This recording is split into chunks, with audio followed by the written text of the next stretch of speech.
NAVA acknowledges the Gadigal and Wangal peoples of the Eora Nation as the traditional custodians of the land on which this was filmed, and pay respects to First Nations communities, ancestors and elders. So my name is Garry Trinh. So my art's predominantly photography based. During the day you'll find me with a camera walking around the suburbs of Western Sydney.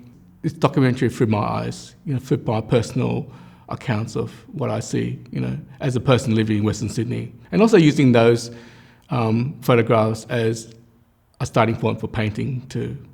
So I'll do a bit of painting as well as photography. What has been a turning point in your career? Well, most recently was being part of Parramatta Artist Studios. So having a studio as part of that Parramatta Artist Studios organisation. I was there 5 days a week. I was surrounded by other artists, so I had a lot of mentors there. Just the organisation and how it was run, it was superb. They got a lot of curators through to look at our works.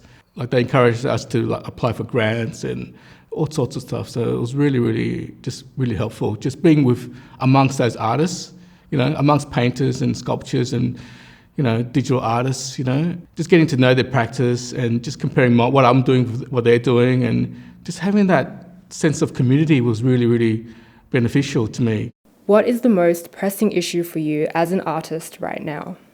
The most pressing issue now for me as an artist is trying to balance my art practice with parenting and just earning an income. Trying to balance those three things, it's really tricky at the moment because I have a 2-year-old, and just juggling those priorities at the moment, it's really, really tricky.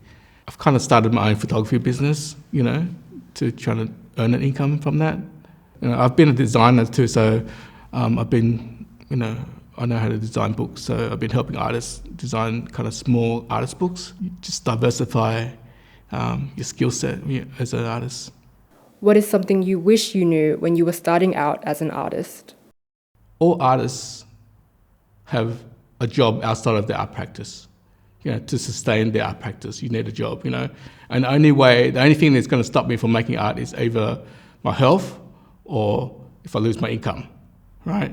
And so I would tell my younger self that treat your other job just as important as your art practice. That's what I would advise my younger self.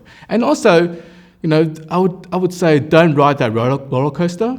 If you're winning awards, you're doing great. Yes, acknowledge it, but don't celebrate it too much, And also don't get so down on yourself when things are not happening, when things are not going right, Just keep a steady keel, and keep working. How has NAVA's code of practice been useful to your work as an artist? NAVA advocates for the rights and opportunities for artists on a federal and a state level. So I really think that we need someone like that. And as a freelancer, I use NAVA to help me work out what kind of fees I should be paid to do certain tasks. My freelance photography fees, my workshop fees, my kind of artist commission fees, they kind of help me work out what those fees are. What brings you joy in your work?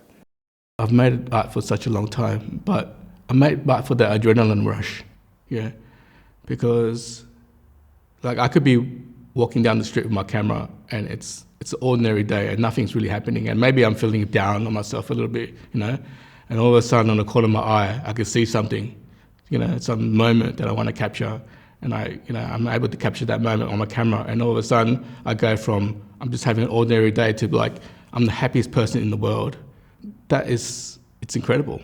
Just being able to make yourself happy. Not just for photography, but sometimes when you're painting something and that one stroke or that one colour that you add could change the whole painting, and just those rushes you get when you're able to make yourself happy, it's like there's money can't buy that. And you did it out of thin air almost. It's magic.